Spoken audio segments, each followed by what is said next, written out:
Buenos días a todos y todos los asistentes. Está ingresando la gente a la sala de Zoom. Ahí vemos cómo aumenta el número de participantes. Por el momento les cuento, bueno, mi nombre es Rosario Spencer y a nombre de la Universidad del Desarrollo de la Universidad de Talca les doy la bienvenida a nuestro encuentro, el rol de la regulación emocional en la salud mental, perspectivas básicas y aplicadas. Los invitamos a participar en esta actividad haciendo sus preguntas a lo largo de ella en la sección preguntas que está en la barra inferior de Zoom. Les pedimos que el chat lo usen, por favor, para informar en caso de problemas técnicos u otras interacciones con los panelistas. En este caso tenemos dos presentaciones. Finalmente, comentar que esta actividad está siendo transmitida a través del canal de streaming de la universidad, uddtv.udd.cl, y que durante los próximos días dejaremos disponibles algunos de los videos de estas conferencias, los que fueron autorizados por sus autores. Esperamos que hoy la tecnología nos acompañe y les pedimos consideración si es que tuviésemos algún problema técnico durante la charla.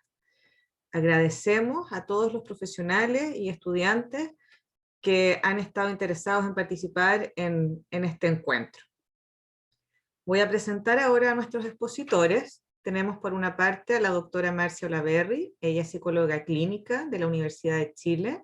Se desempeña como académica en la Escuela de Psicología de la Pontificia Universidad Católica de Chile. Es doctora en psicoterapia de la Pontificia Universidad Católica de Chile y psicoterapeuta acreditada como psicóloga clínica, especialista en psicoterapia y como supervisora clínica. Sus áreas de investigación consideran la parentalidad, el periodo periparto y las relaciones familiares tempranas, con especial interés en la influencia de la psicopatología y el trauma parental en la calidad de las interacciones y en su transmisión desde padres y madres hacia sus hijos. Sus estudios incluyen variables parentales e infantiles, las dinámicas familiares diádicas y triádicas a nivel comprensivo y diagnóstico, así como también a nivel de intervención y prevención en salud mental. La conferencia que va a dar hoy día la doctora Olaverri se titula Interacciones triádicas y regulación emocional infantil. Posteriormente, tendremos la conferencia del doctor Rodrigo Cárcamo. Él es psicólogo de la Universidad Mayor y magíster en Psicología Cognitiva y del Aprendizaje de la Universidad Autónoma de Madrid. Su doctorado en psicopatología lo obtuvo en la Universidad de Leiden, Holanda. Su área de interés se asocia al estudio de los vínculos tempranos, apego y educación preescolar. Actualmente, el profesor Cárcamo es director de la Red Iberoamericana de Apego, RIA, y profesor titular de la Facultad de Psicología de la Universidad de Magallanes.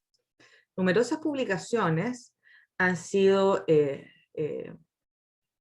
elaboradas por Rodrigo junto a sus colaboradores y ha dirigido proyectos de investigación, dentro de ellos un estudio longitudinal para la comprensión del impacto de variables parentales en el desarrollo socioemocional infantil.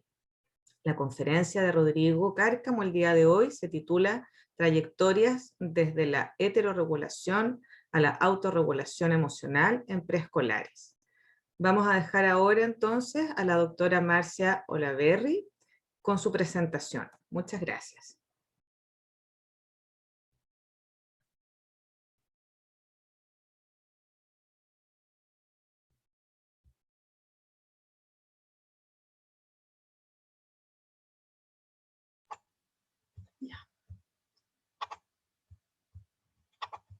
Ya, ahora sí, perdona ahí los impas. ¿Se ve bien?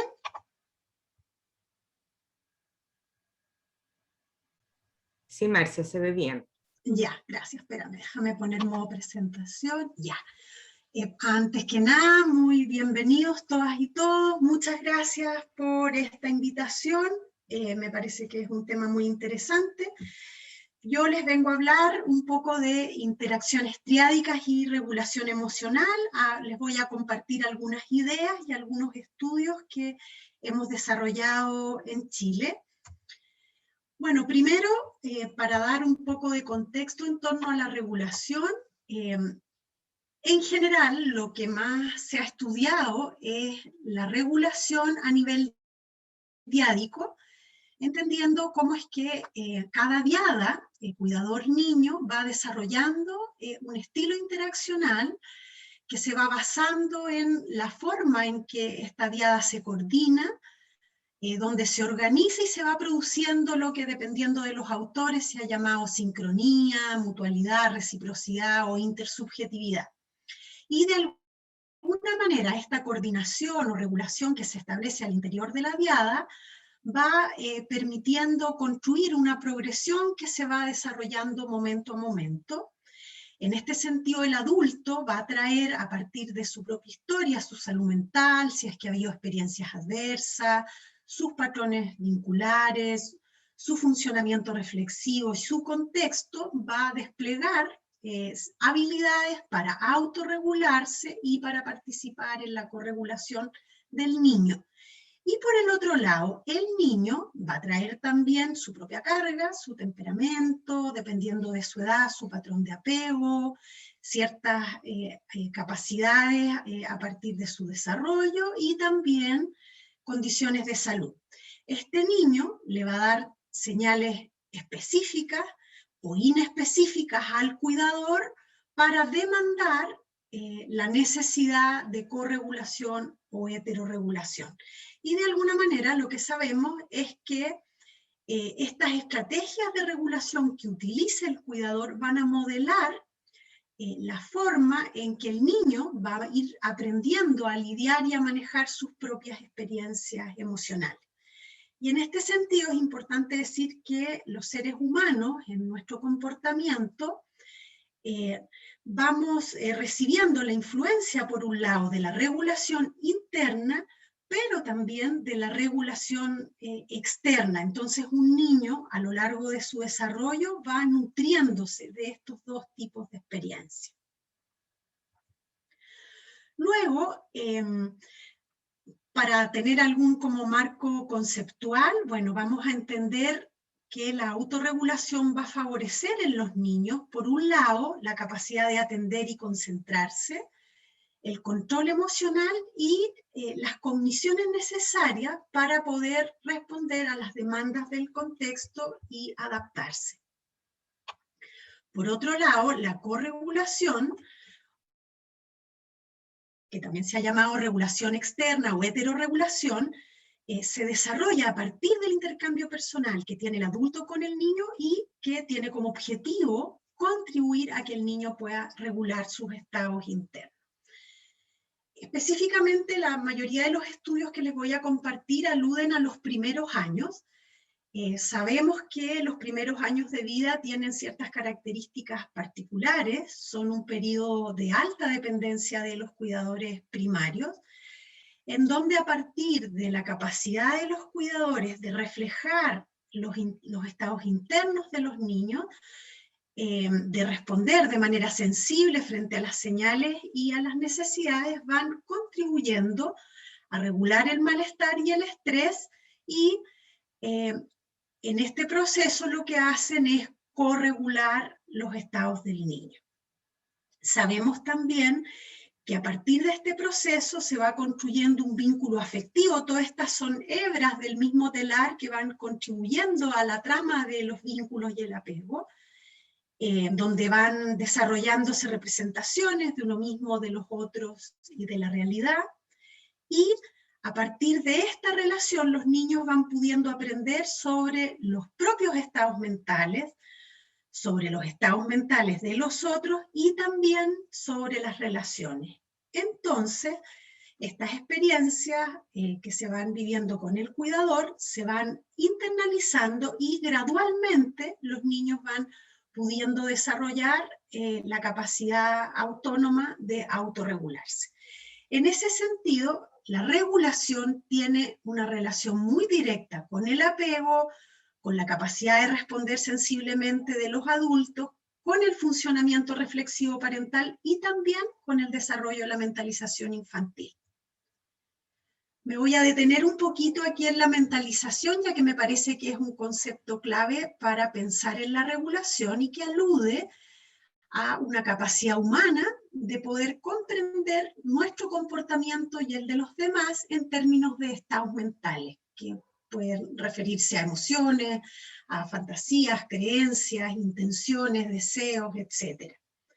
¿Qué va a implicar la mentalización? Va a implicar reconocer primero en uno mismo estados mentales, luego poder también hacer este mismo proceso en el otro, pensando en los cuidadores o padres, poder hacerlo en los hijos. Luego, poder también tener conciencia que detrás de cada comportamiento hay un estado interno o mental que lo subyace y que tenemos que intentar identificarlo. Implica también reconocer y diferenciar la realidad interna, lo que ocurre dentro de nosotros y que los demás no pueden ver, de lo que ocurre fuera, que alude específicamente a las conductas. Implica también poder imaginar, en el caso de los padres, cómo nos ven desde afuera, cómo los niños, los hijos nos perciben, y por otro lado, imaginar también cómo el otro, en este caso los niños, se sienten por dentro. Va a implicar entonces que al interpretar las conductas podamos atribuir también estados mentales. Lo que sabemos es que la mentalización se ha asociado, la capacidad de mentalización o funcionamiento reflexivo, a mayores recursos regulatorios. También realiza una contribución fundamental en la construcción de los vínculos de apego y facilita a su vez el comprendernos a nosotros mismos, descubrir quiénes somos y comprender quiénes son los otros. Bueno, habiendo visto ya cómo es que funciona la regulación a nivel diádico, aquí pasamos un poco al foco de interés de esta presentación, que tiene que ver con la forma en que ocurre la regulación al interior de la tríada. Si bien hay muchos elementos de lo que ocurre en la regulación y la corregulación en la diada que aquí se repiten, aquí el escenario se complejiza. Sabemos que en la interacción triádica, los tres actores participantes, en este caso, dos adultos y un niño, habitualmente una madre y un padre, pero pudieran ser otras figuras, van a cumplir roles pasivos y roles activos en la interacción. Este escenario triádico es un escenario de mayor complejidad, por un lado, que va a permitir compartir afecto, centrarse en un foco de atención y en un objetivo común entre tres personas. Y cuando las interacciones ocurren entre tres, eso nos obliga a lidiar con los sentimientos de exclusión cuando debemos, por ejemplo, observar la interacción entre los otros dos participantes y permanecer en un rol pasivo. En este sentido, las interacciones triádicas favorecen en los niños el que puedan desarrollar habilidades interpersonales de mayor complejidad, donde pueden surgir sentimientos como los celos, la rivalidad, asociados a la experiencia emocional de la inclusión. El intercambio triádico permite también favorecer el modelaje y el aprendizaje cuando puedo observar, por ejemplo, a mi hijo en interacción con mi pareja. Puedo también aprender ciertos modos de vinculación o de interacción que desconozco y que podrían brindarme herramientas también para cuando me toque a mí asumir un rol activo. Otro elemento también valioso del intercambio triádico es que favorece la observación y el reconocimiento de las distintas perspectivas en la interacción. Sabemos también que aquí en el intercambio triádico familiar hay un subsistema parental que a su vez va a tener que coordinarse, organizarse, manejar conflictos, apoyar y sostener al niño y complementarse. Y por otro lado, cuando se trata de parejas con el primer hijo, están enfrentando a su vez todo lo que implica la transición a la parentalidad en el sentido de el ajuste de los roles, la identidad, los fantasmas que se reactivan en la parentalidad y todo el proceso de ajuste de pareja. Por lo tanto, las demandas de corregulación, en este caso del niño en la triada, van a ir dirigidas a los dos cuidadores. pudiendo estos apoyarse y complementarse. Bueno, los estudios que muy brevemente les voy a comentar, los resultados que hemos tenido en la línea de la regulación, usan principalmente el setting del Lausanne Trialogue Play, que se los puse aquí en un diagrama. Este es un modelo desarrollado por Elizabeth Fibas y que ha continuado siendo utilizado en investigación y en clínica por el equipo de Lausanne en Suiza. Este instrumento le pide a la familia que interactúe considerando 4 etapas. En la primera, uno de los cuidadores interactúa con el niño, el otro permanece simplemente presente. En la segunda cambian roles. En la tercera, los 3 interactúan juntos. Y en la cuarta, los 2 adultos conversan y el niño permanece simplemente presente. Hay algunas diferencias dependiendo de la edad de los niños que hacen variar el setting y la tarea, por ejemplo, la inclusión de juguetes o la variación de la consigna, y si tienen preguntas al final sobre el LTP, les puedo comentar cómo son las consignas y las tareas que se realizan. Ahora les voy a mostrar unas fotos de imágenes. Lo que quería mostrar, les voy a contar algunos resultados de un estudio que tenemos en un manuscrito en preparación. Este es un estudio que los datos ya están, pero aquí hicimos un zoom. Nos preguntamos un poco qué es lo que pasaba con la sensibilidad parental, las interacciones triádicas, qué es lo que predecía un poco la sensibilidad. Para esto desarrollamos un análisis de la sintomatología depresiva, de las experiencias adversas parentales, del estrés parental, de la sensibilidad de madres y padres y de las interacciones triádicas, y entendiendo que lo que muestra la literatura es que las experiencias adversas se asocian a la depresión. Eso ya lo ha mostrado bastante robustamente en la evidencia. La depresión, por otro lado, influye negativamente en la sensibilidad. Específicamente hay mucha literatura sobre la sensibilidad materna. Y sabemos también por los estudios del equipo de Lausanne que la sensibilidad también ha sido asociada a la calidad de las interacciones triádicas. Pero en este estudio nosotros tomamos la idea que, dado que la depresión en los padres muchas veces se expresa de maneras diferentes, por ejemplo, no con el estereotipo del comportamiento depresivo, sino que muchas veces aparece como comportamiento hostil, como una actitud más confrontacional y abierta en el enfrentamiento de los conflictos, con menor tolerancia a la frustración o uso de sustancias.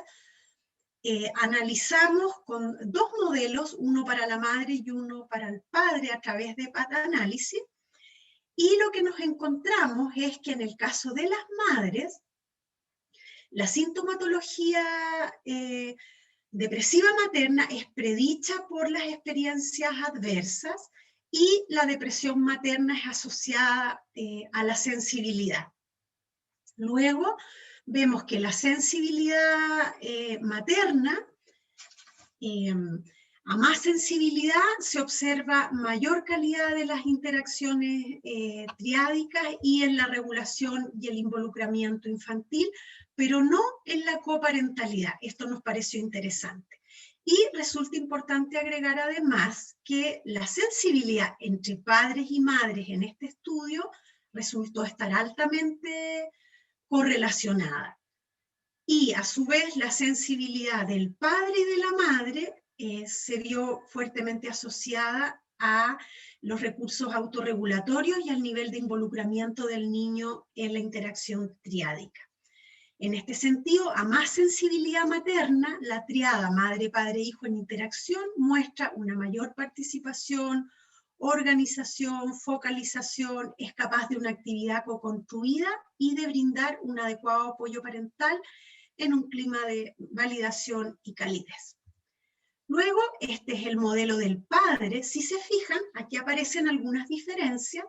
Si bien la adversidad, las experiencias adversas infantiles del papá predicen los síntomas depresivos, pero en el caso de los padres, los síntomas depresivos no impactan la sensibilidad. Y lo que sí impacta la sensibilidad es el nivel de estrés materno en la crianza. Esto lo evaluamos con el PSI, el Parental Stress Index, y como vemos aquí aparece una diferencia. Y lo que vuelve a aparecer es que la sensibilidad parental sí influye en la calidad del funcionamiento triádico y en la autorregulación y el involucramiento del niño. En este sentido vemos que hay una influencia cruzada del padre hacia, o sea, de la madre, perdón, hacia la sensibilidad del padre. Vamos a pasar muy brevemente. Aquí hay otro estudio que fue desarrollado por María José León, donde lo que analizamos fue la función reflexiva parental y la interacción triádica y las dificultades en el desarrollo socioemocional infantil.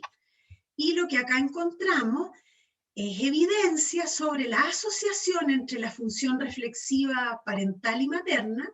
Había una correlación alta entre el padre y la madre, la calidad de las interacciones triádicas y las dificultades en el desarrollo, pero la función reflexiva de la madre y no la del padre aparece indirectamente asociada con el desarrollo socioemocional infantil a través de la calidad de las interacciones.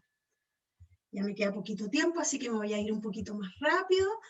Este es un segundo estudio desarrollado por Carla Álvarez Kosubova. Ella trabajó con adolescentes, y aquí algo que nos pareció bien interesante es que ella estudió adolescentes, población clínica atendidas con un diagnóstico psicopatológico, 30 adolescentes y sus padres, madres y padres triadas, y 15 controles, y ella encontró que en las interacciones triádicas habían diferencias entre los dos grupos, en el puntaje global de la triada, en el subsistema parental, pero no encontró diferencias en la regulación de los adolescentes, y eso nos llamó la atención porque en el SDQ, que evalúa sintomatología clínica, efectivamente hay diferencias significativas, como muestra el círculo rojo, entre los controles y los experimentales.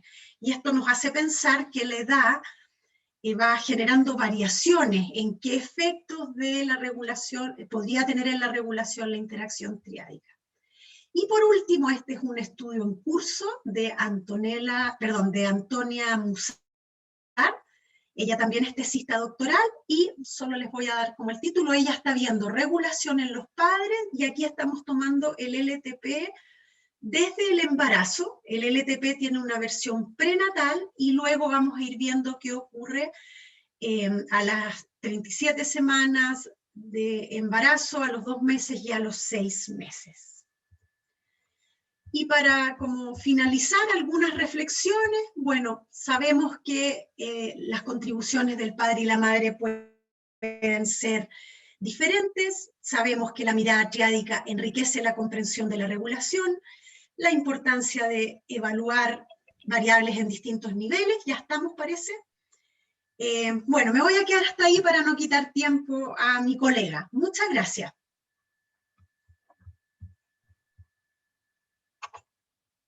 Muchas gracias, Marcia. No sé la verdad qué es lo que sonó. No sé si quieres decir algo. Alguien entró. ¿Pudiste terminar bien? Eso fue porque alguien entró a la sala. Ah, yo pensé que era porque se me acababa el tiempo.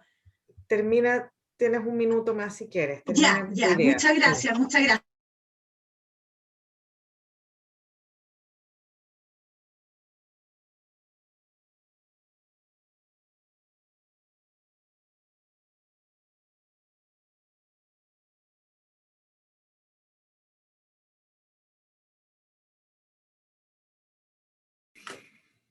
Déjame compartir la pantalla primero.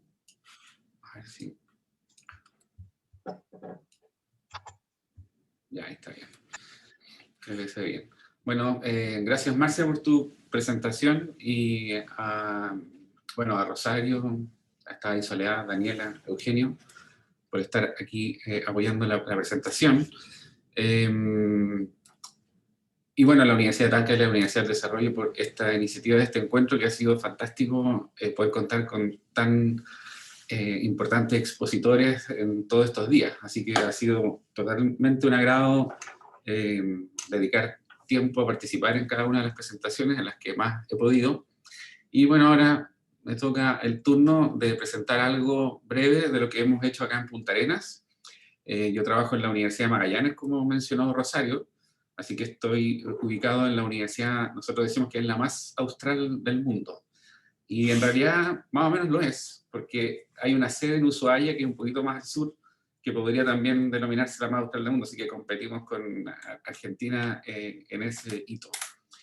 Bueno, esta presentación se llama Trayectorias desde la heteroregulación a la autorregulación emocional en preescolares, y voy a intentar rápidamente mostrarles un estudio, pero previo a eso, algunas aclaraciones conceptuales respecto a la regulación emocional desde la heteroregulación a la autorregulación.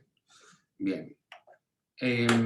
Esto muy sencillo, solo por si alguien tiene duda, por poner esa imagen, creo que es muy explicativo de que cuando nos referimos a la heteroregulación, nos referimos entonces a una intervención de otro, en este caso, por ejemplo, cuidadores o padres que regulan las emociones de los niños, y la autorregulación sería entonces este proceso ya más individual. De hecho, esto como que uno lo puede conectar un poco con esta idea de Vygotskiana, de que todo proceso psicológico superior aparece dos veces, primero en la interpsicología y luego en la intrapsicología. Más o menos es lo mismo, estoy seguro que Vygotsky no lo hizo explicando los procesos de regulación emocional, pero uno podría más o menos intentar relacionarlo con eso. Bueno, ahora les voy a mostrar un pequeño video de Joseph Campos que explica un experimento que las personas que son 255 participantes, yo voy a estar mirando siempre eso para ver si está bajando el número de participantes y quizás terminamos solo los 6 de panelistas, y lo cual sería muy triste y dañino para mi autoestima. Pero este video, los que estudian psicología quizás lo pueden tener muy claro, que hace mucho tiempo en los libros de psicología general, los libros de introductorio, planteaban que la madurez de la visión era el factor en el fondo que determinaba cuando un niño o niña gateando en este vidrio iba a cruzar o no la línea donde pareciera que hay un acantilado, ¿ya? Entonces se supone que los niños van gateando, hay en esa lámina de vidrio hay la percepción de que es un acantilado, por supuesto no lo es, sino que la lámina continúa de vidrio, pero la percepción visual de profundidad sería una característica maduracional de nuestra visión. Entonces cuando los niños ya tienen la capacidad de enfocar y de ver profundidad, se detienen, y cuando los niños no tienen todavía esa capacidad de poder enfocar y poder ver en profundidad, continúan, como si fuesen a caer en este acantilado. Bueno, este video lo que muestra es que en realidad no es la madurez visual solamente, sino que hay un proceso de heteroregulación en esto, y que lo van a ver en este video. Babies between 9 and 12 months are brought into the lab and placed on a large plexiglass top table. Half of the table has a checkerboard pattern just underneath the surface. But halfway across is a visual cliff, which the baby can tell drops off steeply. The plexiglass top continues, so it's perfectly fine to proceed. But the baby isn't so sure. And this is a big drop for a baby just starting to crawl. She wants to get across to get the toy. But she's cautious and looks to the opposite end of the table where her mother is.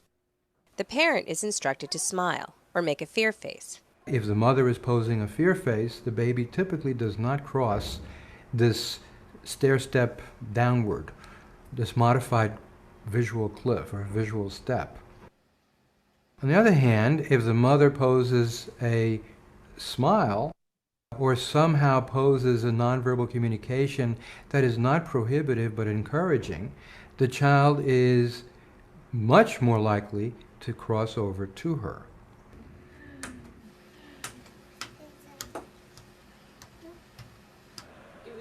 This particular study demonstrates the role of nonverbal communication in determining the child's behavior in uncertain contexts.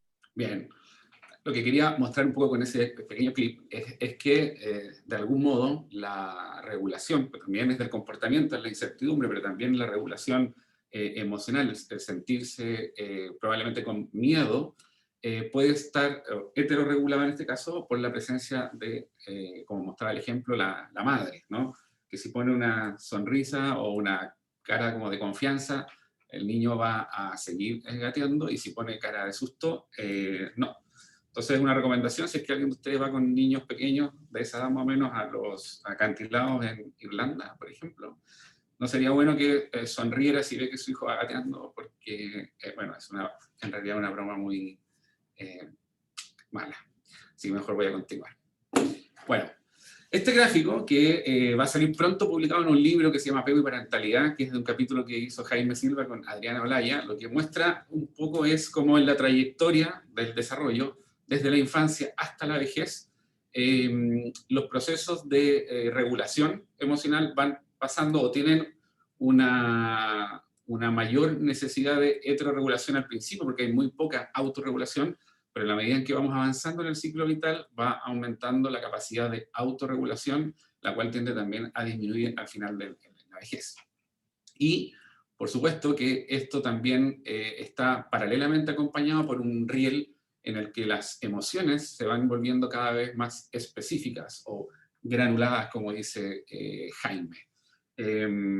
Entonces, a través del ciclo vital nosotros tenemos capacidad de de autorregulación, pero en distintas, podríamos llamarlo como distintas, no intensidad, sino que complejidad, o podemos utilizarla de mayor manera, y la heterorregulación es algo que, por supuesto, a través de todo el tiempo, la podemos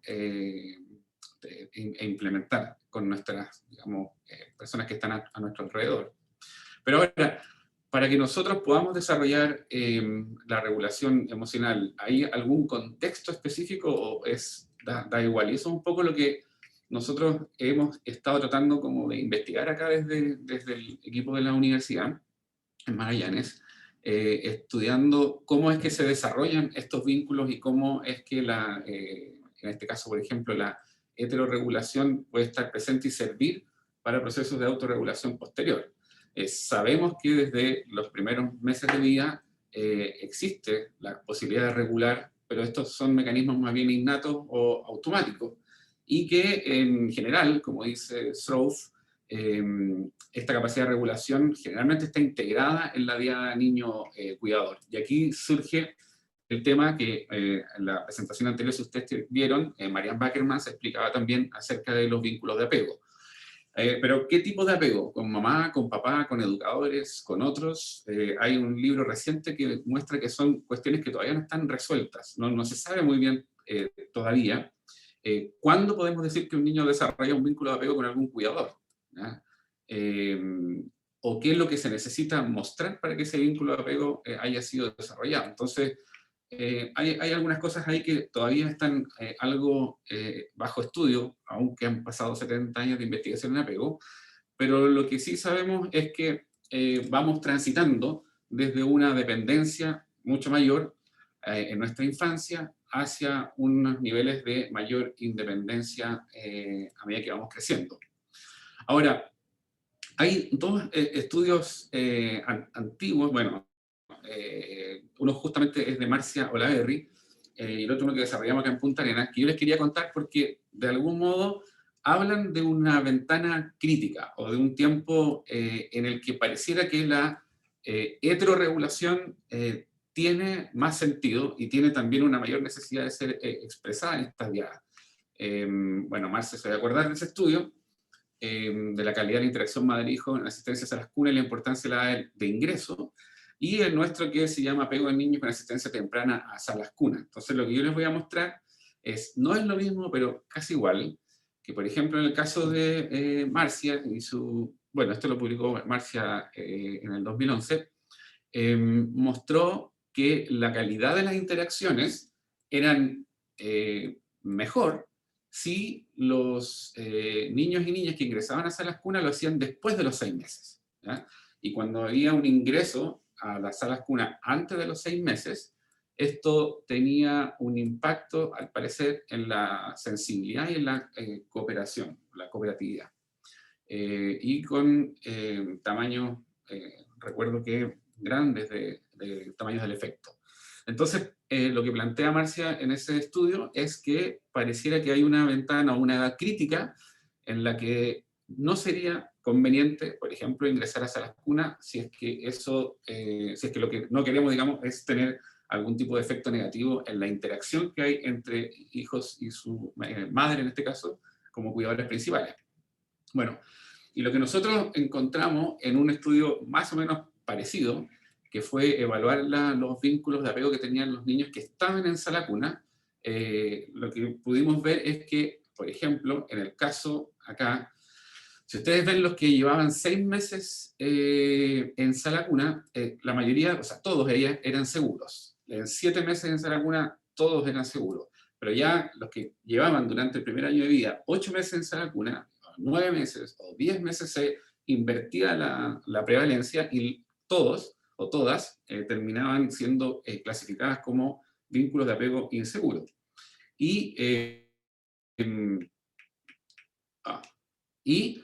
Haciendo un análisis de regresión, también pudimos ver que por cada mes que pasaban los niños en sala cuna a temprana edad, iba aumentando la probabilidad de desarrollar un vínculo de apego inseguro con la madre. Luego, ya en el 2014-15, desarrollamos un proyecto Fondesit que también está relacionado con temas de apego, sensibilidad materna, calidad de los cuidados infantiles para la adaptación hacia las cunas, que es más o menos ese diseño que ustedes ven ahí, pero lo que yo quiero mencionar de esto son algunas partes del estudio, y es que quisimos investigar qué expresión emocional despliegan los niños en sus primeras experiencias de separación, ¿ya? Y si esto tiene alguna relación con el apego o no que desarrollan con el cuidador principal. Para eso, entonces, en 55 días que pudimos reclutar en esta parte del estudio, en Punta Arenas, a la edad de 10 meses en promedio, nosotros hicimos grabaciones en las primeras 2 semanas que los niños y niñas estaban yendo al jardín infantil, a la sala cuna, por primera vez, ¿ya? Todos habían estado en febrero en cuidado materno exclusivo y en marzo comenzaban a jardín infantil o sala cuna.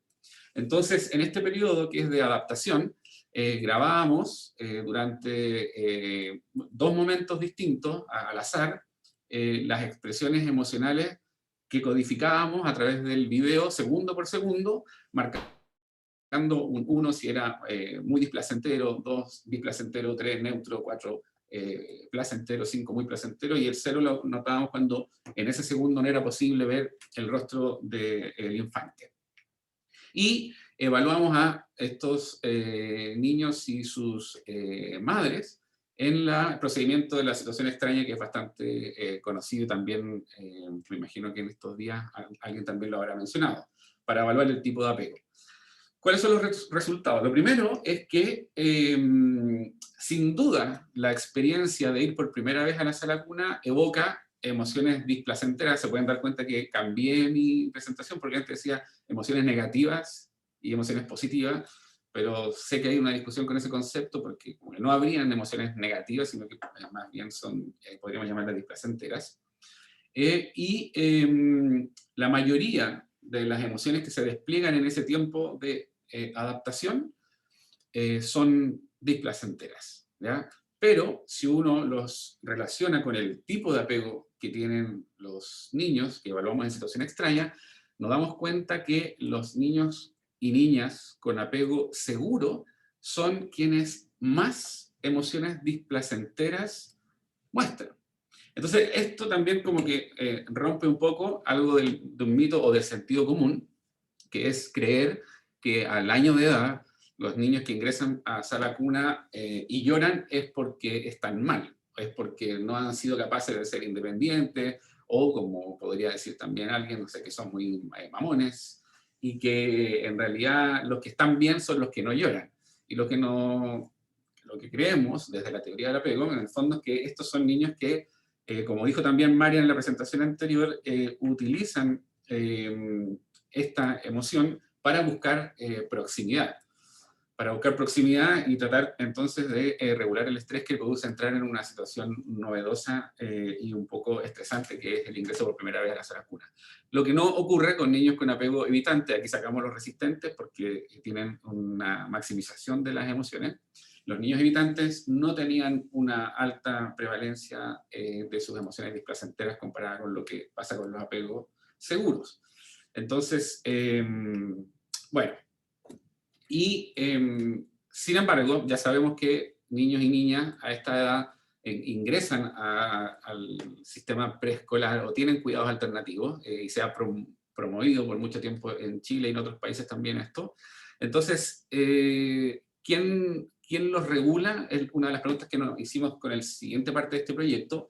¿Y qué pasa con estos niños? No en el periodo de adaptación de las primeras semanas, sino que ya cuando están insertos por más tiempo, por más meses, diríamos ya adaptados a la sala cuna. Entonces, fuimos nuevamente a los jardines infantiles acá en Punta Arenas a grabarlos nuevamente. Nos referimos ahí al medio, digamos, a una parte como la mitad del proyecto, y volvimos a grabar, pero esta vez para evaluar el bienestar emocional con una escala que desarrollaron unos holandeses, y que también a través de minutos de grabación de manera como azarosa en el día, en 2 momentos distintos, grabábamos, y codificadores entrenados y ciegos, y también que habían obtenido una alta confiabilidad, codificaron estos videos para ver cuál era el nivel de bienestar emocional de estos niños en la adaptación en la sala cuna, en el jardín. Y aquí, un poco quizás sorpresivo el resultado para nosotros, fue que el nivel de bienestar, o sea, si había niños y niñas con un mayor nivel de bienestar emocional, no se asociaba con casi ninguna, o sea, con ninguna de las variables que teníamos medidas de la casa, como la edad, el nivel educacional, el nivel socioeconómico, o la sensibilidad de la madre, o la calidad del ambiente familiar. Y al contrario, la correlación del nivel de bienestar de estos niños y niñas estaba asociado con la interacción que tenían las educadoras con esos niños y la sensibilidad, pero en este caso de las educadoras de párvulo o de las técnicos de párvulo, pero no de la madre.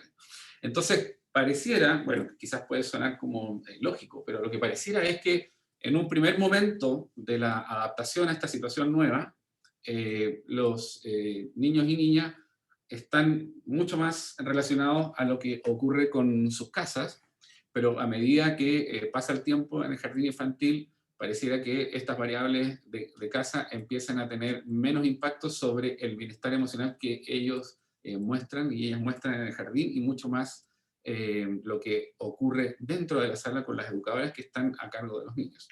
Entonces, para hacer un par de conclusiones a partir de esto, es que si bien contamos con estrategias innatas de autorregulación, pareciera que un buen tránsito por procesos de heterorregulación van a tener efectos importantes en la experiencia emocional posterior. Es decir, como que estos procesos de heterorregulación no debiéramos pensar en que se pueden saltar. Tal vez el hecho de que tengamos un primer momento en nuestra vida en el cual nos enseñan y en el cual nos regulan emocionalmente, tiene impacto importante en la autorregulación posterior. Otra conclusión a partir de este pequeño estudio es que en la infancia temprana, especialmente en los primeros 6 meses, son al parecer críticos y relevantes para la formación de buenos vínculos afectivos. Esto ya lo decía Bowlby, en cómo se desarrollan los vínculos de apego. Y pueden verse negativamente afectados por experiencias de cuidado no maternal, como un poco lo que mostraba Marcia en ese estudio, lo que nosotros también veíamos en el que les mostré, anterior al Fondesit. Por otro lado, que el despliegue emocional y las tonalidades tienen significados y funciones distintas, porque claro, en algún momento de nuestro desarrollo pareciera que llorar, por ejemplo, tiene una función bastante adaptativa, que sería buscar contacto, consuelo, proximidad, y en otros momentos de del ciclo vital temprano podría tener también otros significados y otras funciones. Por lo tanto, la emoción por sí misma no sería, digamos, evaluable como buena o mala, como adaptativa o desadaptativa, sino que dependiendo en qué momento, por ejemplo, estas se expresan. Y por último, los cuidados no maternales proveen una posibilidad de heterorregulación, que es lo que vimos en la última parte del estudio, especialmente cuando estos cuidados son sensibles y ocurren en el contexto pertinente. Bien, finalmente, dar las gracias bueno, a ustedes por haber escuchado esta presentación y a una lista de tesistas de pregrado de la universidad que participaron en estos estudios, y especialmente a Jessica Vidal y Franco Medina, que también fueron estudiantes tesistas y personal practicante de este proyecto Fondesit, y que continúan ahora haciendo su trabajo en el doctorado en la Universidad del Desarrollo. Pero yo no sé si son de la UDD o son de la UMAC, porque bueno, se fueron para allá y no sé si van a volver o no, espero que vuelvan. Pero nada de lo que les hablé hoy día podría haberlo hecho si es que Jessica y Franco no hubiesen participado en este proyecto. Así que bueno, esa es mi presentación y me imagino que van a haber algunos minutos de preguntas o algo. Sí, muchas gracias, Rodrigo. Efectivamente va a haber ahora unos minutos de preguntas para los expositores.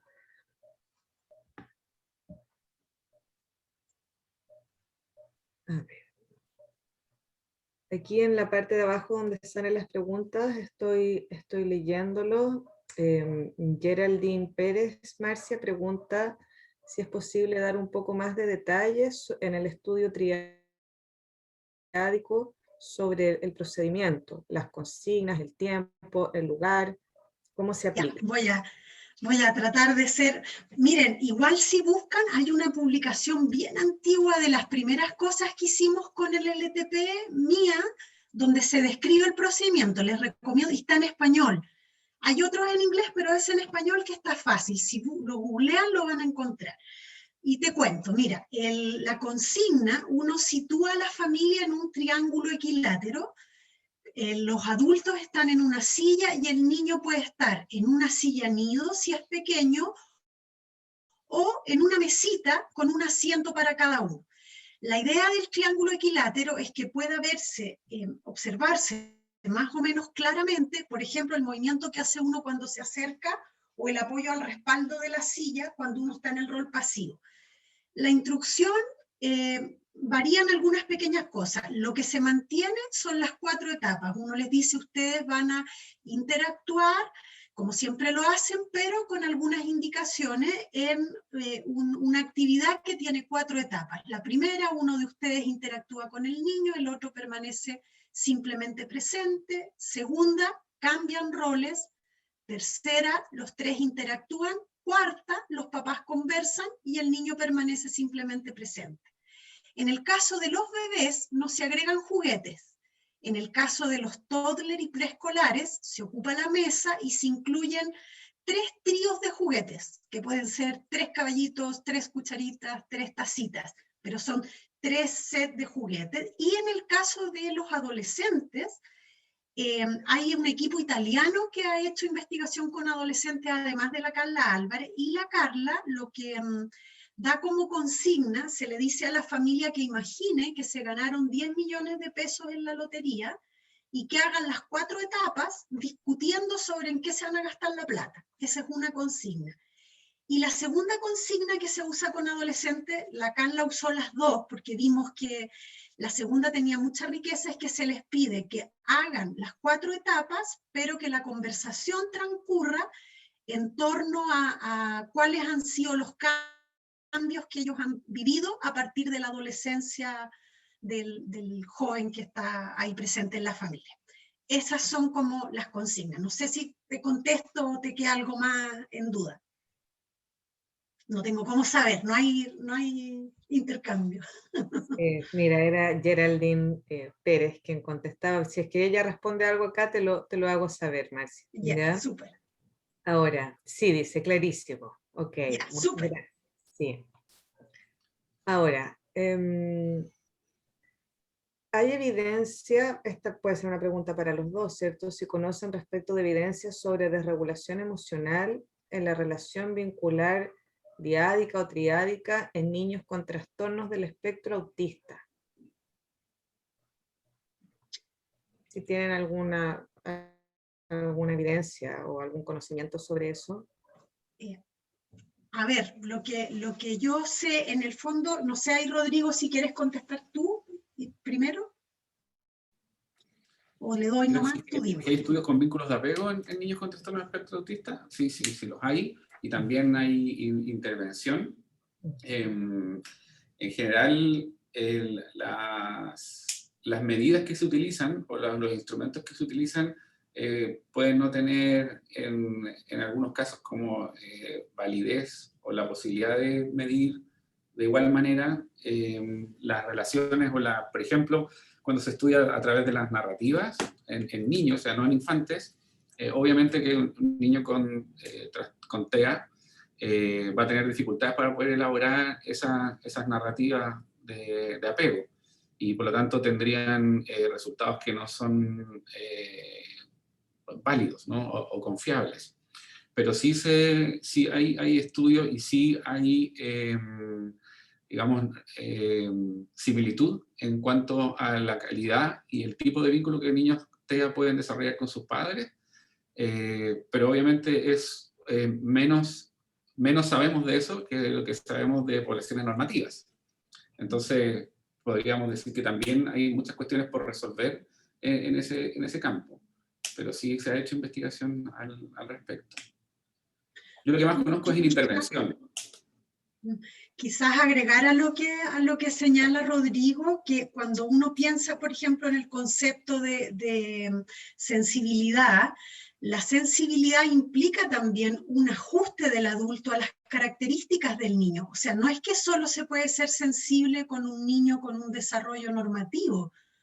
En el fondo, ese niño del espectro va a requerir un adulto, por ejemplo, que enfatice mucho más las estrategias corregulatorias y que sea mucho más sensible, que tenga un ojo mucho más fino para identificar y leer los momentos o las señales que ese niño da cuando se empieza a desregular, por ejemplo, que es parte mucho más espejamiento, mucho más nombrar y notar qué es lo que está haciendo el niño, mucho más esfuerzo para establecer contacto y sintonía. Entonces, es eso lo que varía. En el fondo, el ajuste es hacia las características del niño.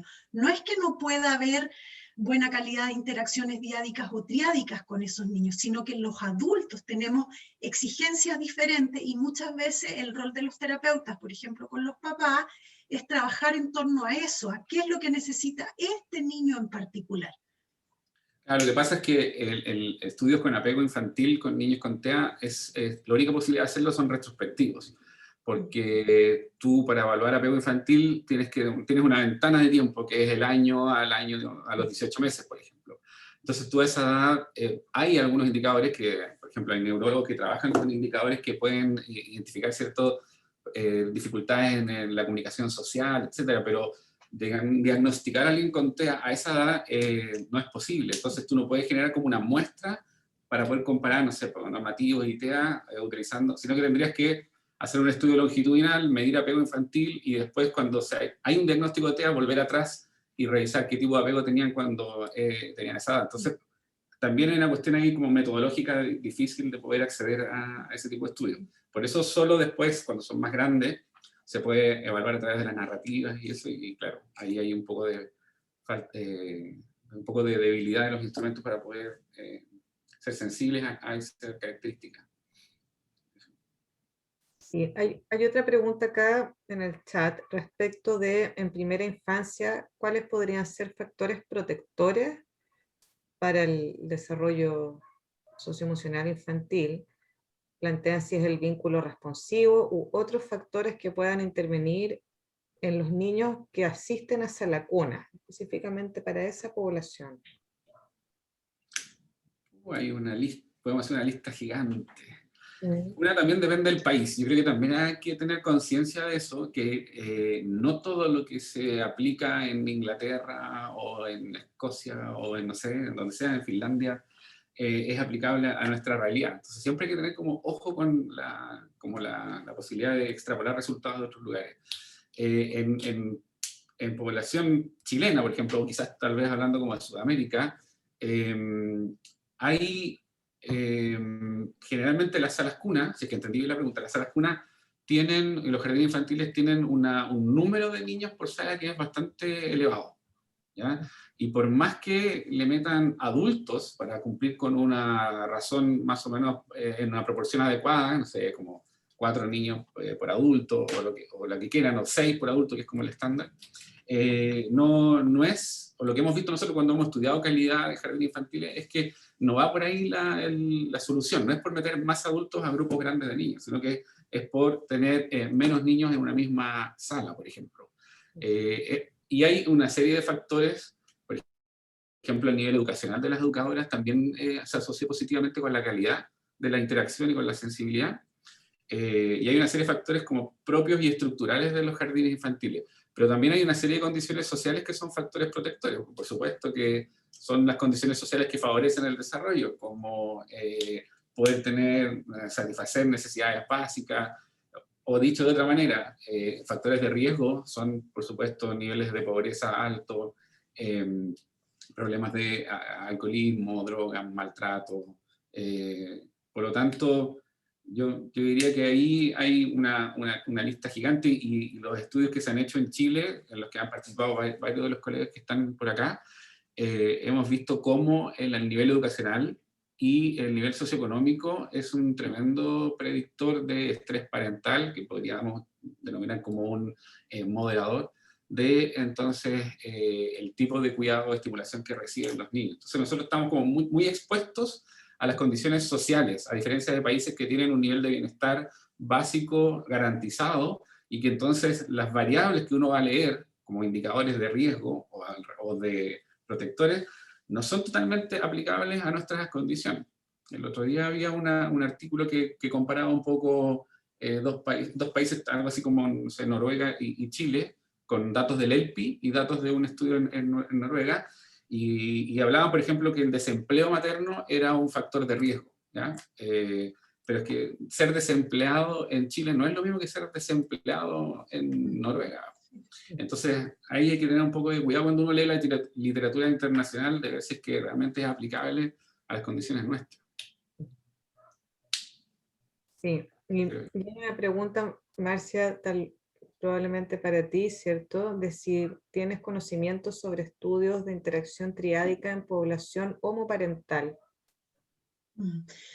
No específica, o sea, sí, mira, los italianos me parece que tienen, pero sí lo que he leído yo harto es a un autor que se llama Michael Lamb, que él se ha dedicado como a mirar, por un lado, el rol de los papás, porque en general toda la evidencia inicial, las primeras décadas, diría yo, de estudios vinculares eran la mamá y el niño, digamos, las mujeres desde muchos modelos teóricos tenemos mucho más cargada como la mochila de la responsabilidad y la culpa por lo bueno y lo malo que pasa con los hijos, y él ha estudiado bastante en el rol de los padres y también en familias homoparentales, y lo que encontró, que es bien bonito y a mí me hace mucho sentido, es que lo importante es la calidad de las interacciones, no si eres una mamá de género femenino, masculino, trans o el que sea, que lo que importa finalmente es qué es lo que haces en la interacción vincularmente, cuánto capacidad tienes de funcionamiento reflexivo, qué tan sensible puedes ser,